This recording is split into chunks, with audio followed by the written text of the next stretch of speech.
ရင်ကသူ့ရဲ့ဝင်ကြီးတွေကိုမိဖုရားမွေးဖွားတာကိုကြည့်ဖို့ခေါ်သွားခဲ့တယ်။တော်ဝင်သွေးစစ်စစ်ဖြစ်ကြောင်းတေချာစေဖို့အတွက်သာဒီလိုလုပ်ခဲ့တာပါ။မကြခင်မှာပဲကလေးမွေးဖွားလာပေမဲ့ဆရာဝန်ကတစ်ချက်ကြည့်ပြီးအားလုံးကိုထွက်သွားဖို့ချက်ချင်းပြောလိုက်တယ်။ဘရင်ကဇဝေဇဝါဖြစ်နေပေမဲ့ကြံတဲ့သူတွေအားလုံးကိုပြန်လွှတ်လိုက်တယ်။နောက်ပိုင်းမှာဆရာဝန်ကကလေးကိုကောက်ယူလိုက်တယ်။ကလေးရဲ့အသားအရောင်ကပုံမှန်မဟုတ်တာသိတာနေတယ်။မိဖုရားကသူ့ကိုတစ္ဆာဖောက်ခဲ့တယ်ဆိုတာဘရင်ချက်ချင်းသဘောပေါက်သွားတယ်။တော်ဝင်အိမ်တော်ထိန်းကကလေးကိုချက်ချင်းခေါ်သွားပေမဲ့အစေခံတယောက်ကကလေးရဲ့လက်ကိုမြင်သွားတယ်ဆိုတာသူမသိခဲ့ဘူး။ကိုရန်တော်ဗိုလ်ကြီးဖာဘီယန်လည်းအရာအလုံးကိုမြင်သွားတယ်။ဘရင်ကသူယုံကြည်ရတဲ့ဝင်ကြီးတယောက်ကိုခေါ်ပြီးကလေးအသေးမွေးဖွားကြောင်းလူထုကိုကြေညာဖို့ပြောလိုက်တယ်။ဇာပနအခမ်းအနားကိုလည်းအမြန်ဆုံးကျင်းပဖို့အမိန့်ပေးလိုက်တယ်။ဘရင်ရဲ့စိတ်ဆင်းရဲနေတဲ့မျက်နှာကိုကြည့်ပြီးဆရာဝန်ကရှင်းပြလိုက်တယ်။မိဖုရားကိုစောင့်ရှောက်တဲ့အစေခံကြောင့်လို့ပြောတယ်။သူကမိဖုရားကိုစိုက်ကြည့်နေပြီးမိဖုရားကသူ့ကိုကြောက်နေတာဖြစ်လို့အဲ့ဒါကြောင့်ကလေးရဲ့အသားရည်မဲမောင်သွားတာဖြစ်နိုင်တယ်လို့ပြောတယ်။ဘရင်ကအဲ့ဒီသတင်းကိုမယုံကြည်ဘူးဒါပေမဲ့မိဖုရားကလေးစားခံရတဲ့စပိန်မင်းသမီးတစ်ပါးဖြစ်ပြီးဘရင်က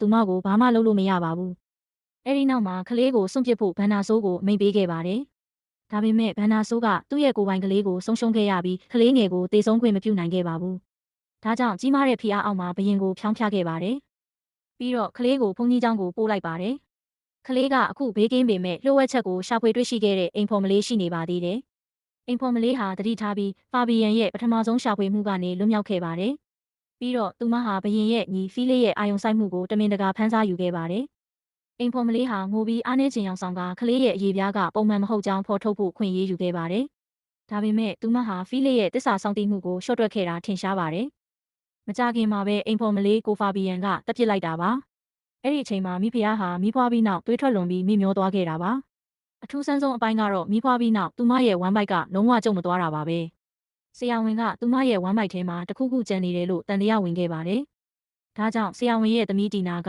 အန်နီယေကိုရင်ဆိုင်ပြီးထက်ရှာဖွေဖို့ဆုံးဖြတ်ခဲ့ပါတယ်